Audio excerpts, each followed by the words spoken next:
Okay, so the theme tonight is obviously founders, and we're going to keep this very quick.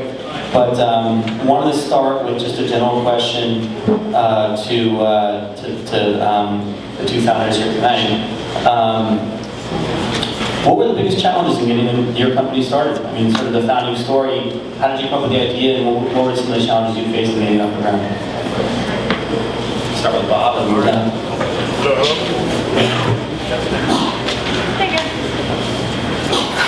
We're on. Okay. Hey, Bob Gilbert from Ahology. We do Pinterest marketing optimization for a lot of really big brands that are trying to figure their way out into this new platform. Our company actually is a classic pivot. Myself, I've been through a long career. I used to work at Procter & Gamble. Then I went and had a digital agency that was called Bridge that we sold to WPP. I had always wanted to do a startup, and after selling my company agency, went to actually a VC firm to find someone at an early stage that maybe I could join early on, which I think is one of those lessons where it's never too late, you know, and you look at your whole career as looking for those opportunities, but looking to have a skill set and relationships to make it happen.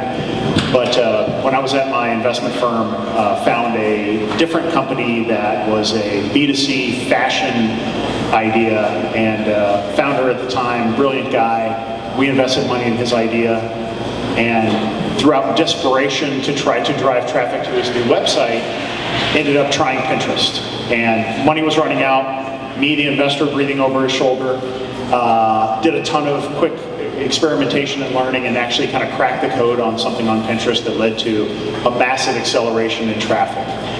And as his board member, I said, wow, this is great for your idea, but I think you've just discovered something amazing that marketers would pay a lot of money for. And for myself, coming from the marketing side, seeing how there's a huge opportunity in digital marketing, but challenges on how to scale it up. Together we kind of said, yeah, I think there is a bigger opportunity, and we decided to start the company a little over a year ago. So, you know, for me it was the first time kind of starting from zero, but finding someone who I could work with. We partnered together for a couple of months, kicked each other's tires, and then the ability to say, you know, Michael Warschlager, his name, he knows the product, he knows the technology side, I know the marketing side, kind of the sales side. Together we could partner, divide and conquer, and it's been a great ride since then. Hi everyone, I'm Soraya, and I'm one of the co-founders of Zaidi.com. At Zaidi we sell sustainable and stylish goods from around the world. We tell the story behind every product. I could tell you about how seamless and wonderful it was to start our company a year and a half ago, but it wouldn't really be, for lack of a better word, authentic, because it was my third time at the rodeo of doing a startup and my co-founder's second time, and things are a lot easier once you have a little bit of pattern recognition. The first time I took the leap to begin a startup was in 2007. I had a very steady gig at the New York Times, my favorite brand in the world. I had a job that made my parents and grandparents very happy and very proud, and I got to go home at 6 o'clock every day most days, unless there was breaking news. But my job entailed working with startups. I was the manager of digital partnerships back then, and every day I would meet young people my age who seemingly were changing the world with brilliant ideas, and I just became incredibly jealous and wanted to know what they knew. So I left my job rationally, irrationally, but it wasn't easy the first time around. The first year after I started a startup, I had anxiety attacks all the time. I questioned my decision. I know my co-founders of the last startup did too. It's really scary, and people don't tell you that often enough. But you need to have perseverance, and you need to have faith in your idea, and you need to have full confidence in your team in order for a startup to work. And when you find the right people who believe in your idea, or whose idea you believe in, which is the case of Zaidi, then magic can happen. So about a year and a half ago, I reconnected on Facebook with a woman I hadn't seen in 10 years. Her name is Maxine. She was supposed to be here tonight, but it's retail season for us, so we're burning the candle at both ends. And I just saw on Facebook that Maxine, this woman I went to high school with, didn't really know that well either. It's not a case of best friends from high school by any means, but this really kind of smart woman I went to high school with had started a non-profit called the Bootstrap Project, helping artisans in the developing world continue a craft tradition that would otherwise be extinct because of commoditization and globalization. So basically, you know, have you ever had the experience where you're traveling somewhere and you go to a local market because you want to bring back something beautiful to your family or friends, and you flip over that particular product and see made in China written on the back? I'm seeing some heads nodding because this happened to me and this happened to Maxine countless times. So she created a non-profit to help fix that problem by finding artisans who have craft worthy of revival and helping them get funding through microfinance loans, and partnering them with first world businesses and raw materials that will help grow their business. I met her, said that's brilliant, and I'm kind of okay at digital media, and can we partner in some way? And 6 months later, we were building a for-profit venture to do that. We're still partnered with the Bootstrap Project. We sell a lot of items made by those artisans on Zadie, but also really treasure and value the products made in the first world, like Shinola journals and watches in Detroit, Marissa Haskell earrings in Oakland, California, Tracy Channer bags made here in Brooklyn, you name it. We really wanted a platform where people could go to get a curated selection of nicely crafted things and to feel, yes, ethical about everything that they buy. So it was a conversation prompted by a random Facebook exchange of messaging, and it happened serendipitously, and I think that's how all good ideas and all good businesses get started. And so I'll just end by saying that there wasn't one particular challenge. Every day is a challenge when you have a startup, but every day is also a blast, and I really, really recommend anyone who's kind of thinking about it in the audience to give it a try. Great. And then we're going to turn it over to Charles and George. Charles, obviously, is known as the Samuel and George with UHY.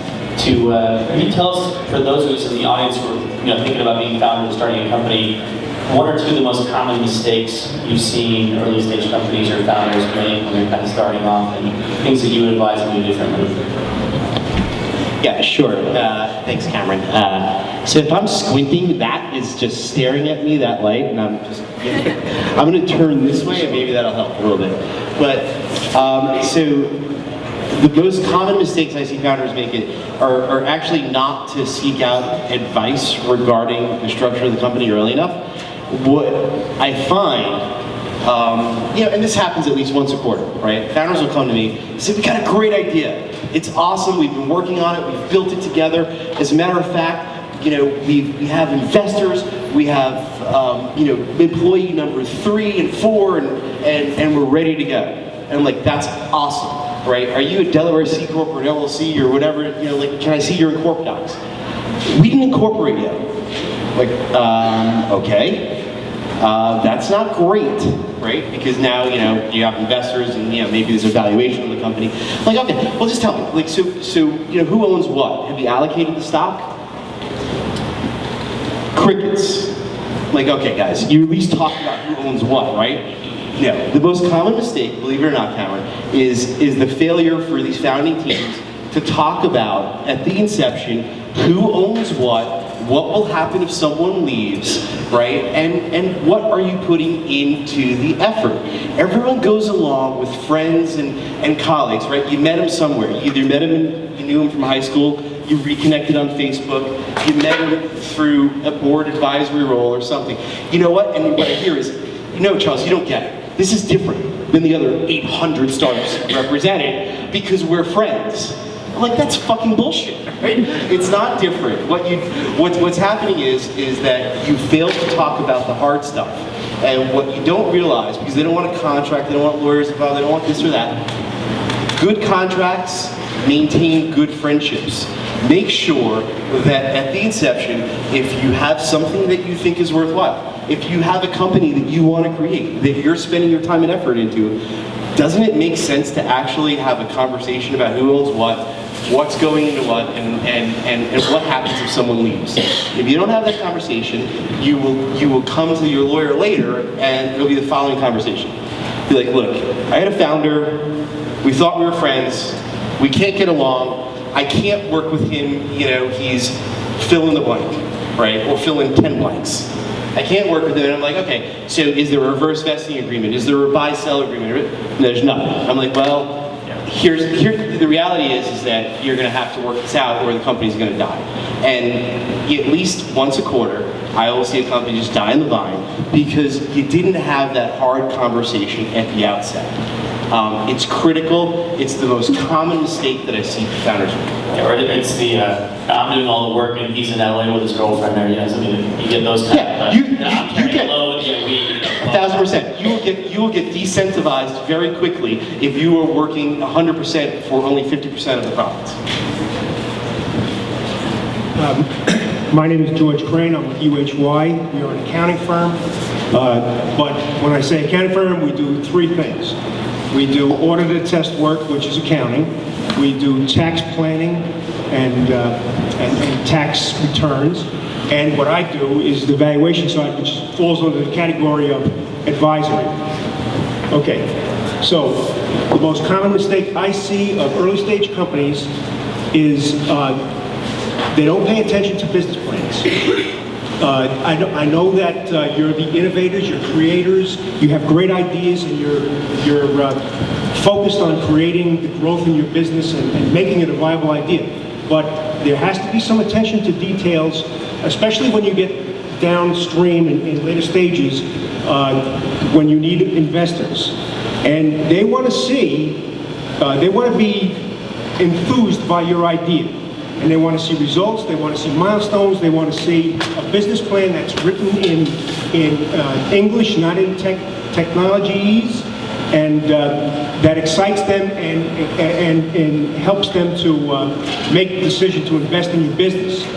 So my advice would be to pay some attention to, and by the way, developing a business plan with models, financial models, a lot that may be intimidating to some of you, but actually there are templates out there, there are models out there that can get you started, and it just requires a little attention. And I think that downstream, when you need the funding, actually it's a great tool for you as the entrepreneur to kind of navigate where I'm going. To go through this process. But it definitely helps to get funding if your business plan speaks to that person. And I've seen a lot of business plans come across my desk over the years, and you know, I would say 90% of them are like, you know, they have all the elements, but I'm not convinced. So you have to spend some detail to make it a compelling argument for investment. And it also helps you to, you know, navigate for the future. So that's the main thing. The other thing I would just say is that Charles, in his legal capacity, and my firm, UHY, in our accounting capacity, you need people, advisors, counsel, other than yourself. There are a lot of roadblocks out there, and you have to find individuals like my firm or Charles's firm to help you navigate through some of those areas that are not your expertise. And by the way, I take this from, I'm stealing from Charles from a speech he made just last week. A lot of that advice, it was very good advice though, is free. You know, we're in it for the long term as an accounting firm. Charles is in it for the long term as an accounting firm. We want to see you succeed. We want to help you. And we very well recognize that at the beginning stages, there is a shortfall of cash. There's not going to be a lot of money. We're in it for the long haul, for the relationship. And so I would advise you to seek out people you can trust that can fulfill a legal or a accounting or tax or advisory role, and I think that's the two major things. Okay, that's my question about how people, you know, early startups afford help. I think a lot of them don't know that you can kind of come in at an early stage and kind of build a relationship and not pay. Yeah, no, it's a great question because it's a sensitive area for most startups, and I've been doing this since '99. I have my own startup too. I'm a former founder myself. I'll give you like the canned advice, and then I'll give you kind of like a really good tip, I think, and you'll let me know if I'm right. The canned advice is that if you work with advisors that do this a lot, they ought to be very efficient at it. And they ought to have a very light touch because they understand what you need to do right now in order to get to the next level. And so work with people that do it a lot, that know what they're talking about. And you should definitely avail yourself of the information that's out on the internet, right? The blogosphere is great. But just remember, it's probably 75% right. It's not always right.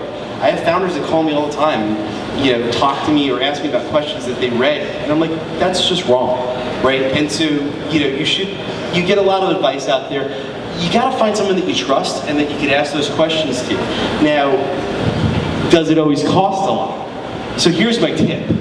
Here's the deal. If you know me or connected with me on Foursquare, you'll know that I'm kind of a foodie. I love Chef's Feed. It's a great app, all that other stuff, right? Food 52, amazing company. Here's the deal. Take me to lunch, and the better the lunch, the more free advice I'll give you. All right? But these events are awesome, right? Because you can have a list of your questions, and if you go find a lawyer, accountant, or a business person or advisor, or someone like Cameron, it's a VC, how do you pitch people like you? Just go get free advice. And my point is that if you knock with your elbows, if you offer them something, hey, let me buy you a drink, let me do something, they're not going to charge for it. I don't. So, and you'll get a ton of advice that way, and you'll build some good friendships, and you'll be part of the community. So back to the founders and the theme for the night. As you're starting up the business, let's talk about that first kind of funding round, the seed funding round. What was that like for you, and how did you get through that process? For us, it was great. I mean, actually, as background, we're based in Cincinnati with an office in New York, so we're a little bit of, I guess, oddballs at this event. But there's a great startup investment community in Cincinnati. There's a couple of seed stage firms that really focus on helping the community there. I happened to used to work at one, so it was a good bonus where I had a relationship, and we had already invested in the company that we pivoted into. I think the message is you've got to find people to connect with. I think there's a lot of talk of angels, and I think that we've had the most success with angel groups. We had a couple of groups both in Cincinnati, one in Cleveland, and people who have, call it, fairly professional seed round groups where they've been through it, they know what to do, they know what to expect, they've been through the paperwork process, they know what it's like moving to an A round, so that's pretty easy. I think that's the right way to go. In terms of angels, that's where you really want to look for folks who can bring some industry expertise. So in addition to our seed, we had 2 seed rounds, raised about 1.6 million in a little under a year. Both looking at those groups, but finding specific people that we knew could help us in terms of advisory type structure, and they've been great as well. Great. Okay, I'll give 3 specific tips, and maybe there'll be 4. First tip is to do your research. Make sure that you're speaking to angel, super angel, or seed investors as they're called, who are likely to be interested in your idea and haven't already invested in something quite similar. Never trust people who have. Sorry. Specific tip number 2 is, as valuable as George's advice was to create a deck, and I believe everyone in this room who's thinking of starting a business should do that, do not circulate the deck, do not email the deck, do not trust investors. They will forward that deck on. And so we raised money October of last year in about 3 weeks, and it was a really smooth process, but I can't say that every time I've been involved in fundraising with a company, it's been smooth. There are lessons you learn, and I hope lessons that will help you avoid mistakes. So I really want you to have the experience of building a deck and make it no longer than 10 slides, and I'd be happy after this panel to sit down with you and tell you what every slide should look like, because I've probably seen 1,000 decks at this point. But you don't want to email them, and you don't want to meet an investor in his office, or her office, I should say. It's really helpful to, sure, take them out to lunch or to meet them somewhere casual and talk about your idea at a high level and explain why you and your partners, your fellow co-founders, your business partners are so passionate about it and so poised to succeed at the idea. So when Maxine and I were starting dating, this is not a story we've ever told before. We don't usually talk about the fact that we've raised money because we don't think it's a crucial data point into what our brand or what our business is, but I'm happy to share this with you. The first person we talked our idea with was David Tisch, an angel investor here in New York, and Tisch met us in Washington Square Park because we both live on the west side. I had my dog with me. We sat in the dog park. We told him in about 5 minutes our high-level idea on why we were poised to achieve it, and he said, I'm in. With his name and his confidence, we then went to a couple of other investors that we knew or people that he knew that recommended highly. And again, we explained who we were, why we were a solid team, our idea, our grand vision, and why we were poised to succeed at it. And that method really does work. It's great to have the deck. It's great to point to the deck as a secondary meeting in someone's office, but I highly recommend that you don't circulate your deck. And I guess my final piece of advice, this would be number 4, is to practice. This seems pretty self-explanatory, but it's not. I used to mentor at Techstars, and I sat through a lot of presentations of young companies like ours, going through what they would say to investors the very next day. And sometimes it looks like the dress rehearsal to the dress rehearsal to the final rehearsal to the performance. You really want it to look like your final performance. And so even if it means practicing with your business partners and on a videotape and then watching the videotape back, it's worth every minute you spend. Just one other thing to piggyback on that is, it really is often you know right away if it's going good or not. I mean, I think that you want to have many meetings, but if you're on the 4th meeting, it's over, guys. I mean, I think that where we've seen the action happen is someone gets it right away. Someone who's fairly high in the organization, to bring you in, you have a real meeting, and it's done or not. So by the 2nd meeting, you should know. Don't go to the 3rd, you're wasting your time. And you have the right to say, look, hey, I got to move on. What are you guys feeling? Like, there is some, it's in the interest sometimes for the investors to keep you waiting and see what happens and kind of, get to that extra meeting just to keep you out there. You got to move it forward. And I think we're in the process now as well. You're always fundraising, but it is a little bit like you feel the chemistry happen very quickly, and it happens or it doesn't. Yeah, did you meet a lot of your investors before you were in the industry? So did you know a lot of your investors beforehand? Some, not all, but yeah. Because it's always an easier sell. I always tell people, meet, if you're involved in the community and you're there and you meet the person, like if you knew Cameron, it's easier to pitch him because you met him at Brooklyn, brewery. So it's an easier sell.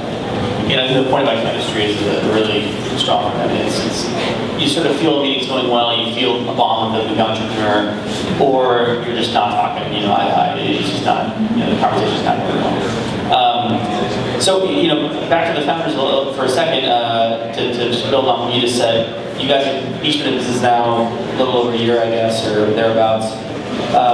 What 1 or 2 things have surprised you, lessons for, again, the other founders in the audience here?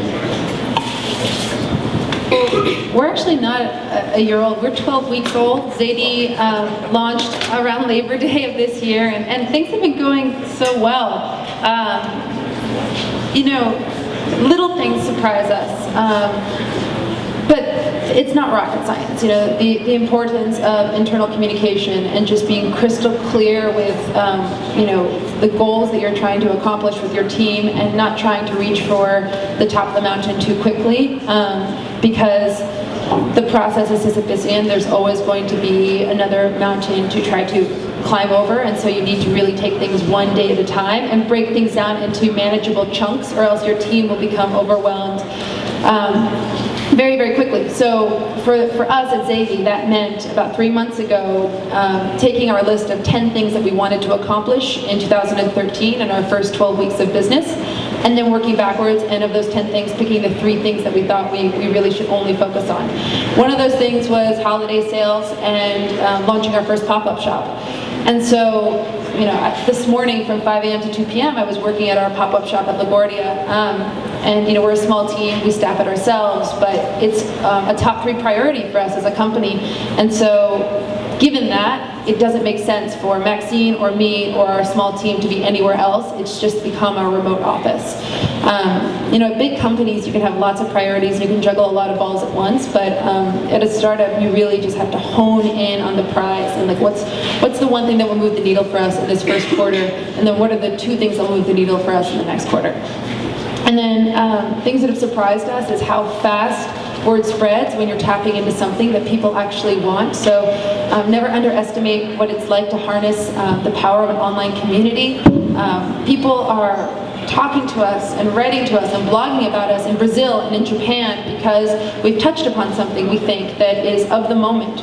People are really craving to understand where their products come from. They want to not feel as though children in Bangladesh in a factory with fires are making their products. They want to feel like they're connecting with the makers or the artisans who are making their goods, and they want to know down to the raw materials where the items they buy come from. So in tapping into the zeitgeist, knowingly and unknowingly, we realized how fast word spreads online. And if you're not listening and if you're not attuned to that online community, you're missing a big part of what making a startup in 2014 is all about. And I say 2014 because 2013 is over. So listen to your community, respond in real time, be engaged, don't ignore them, and prioritize. Those are the things that I've learned. I'd say 2 things are hitting me right now. One is the fact that you're never set in stone on what your product is. I mean, we heard about it earlier of testing 50 different MVPs. Even a year in, we're past the $1 million run rate. I mean, you're still learning, you're still adapting, you're still playing with pricing, playing with the product, and you always will be. And I think that's the key to success, and it's very fast paced.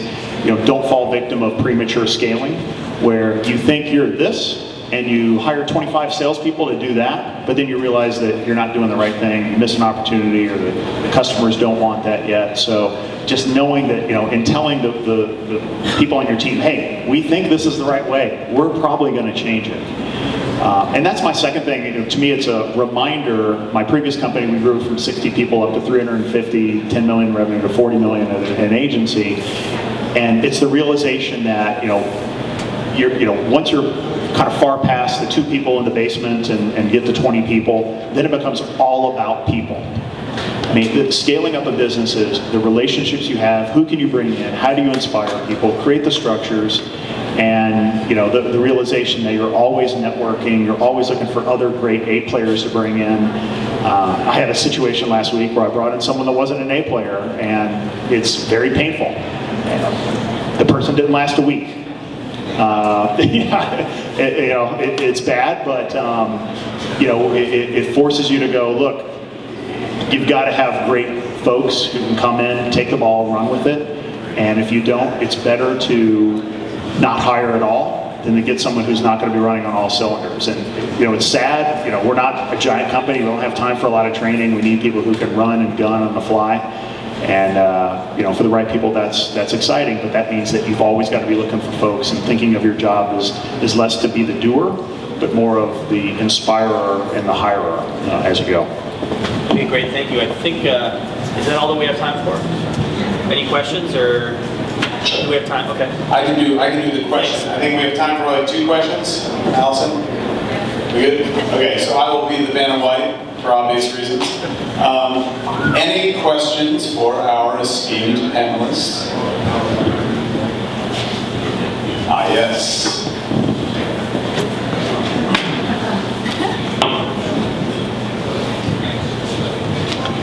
Sometimes you learn a little bit more from the failures. You don't necessarily realize what you did right. You kind of fall into success. So maybe you can tell some people here a couple situations where you failed to meet the expectations, and then in the post-mortem, what you learned about what you did wrong, so you can not do it again. Why are you pointing at me? I've never failed. Okay.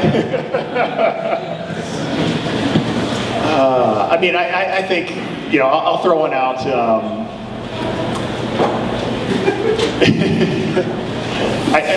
I think the biggest issue we had was early on in our company is pricing, where we were not pricing to a way that we could get enough return on our work.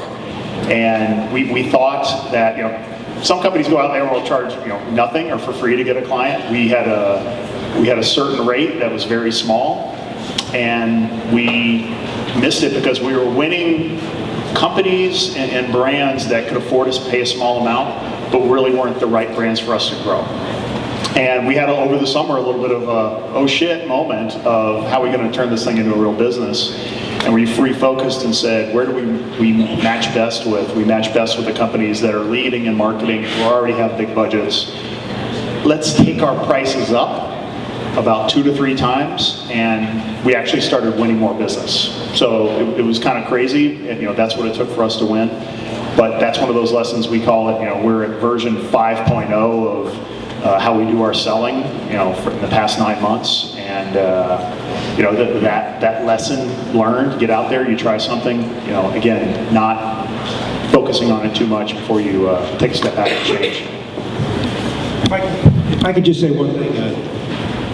In your discussion, you mentioned that a surprise to you was basically your success, I think, right? If I could take that out of it. So quickly, and, but the usual path is that for most early stage companies it's a kind of a long slog. You have to have confidence.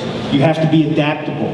I think that's very key. And it's not the usual course of action that you will hit market demand, right from the gate. So I think the counterpoint to that is just be adaptable,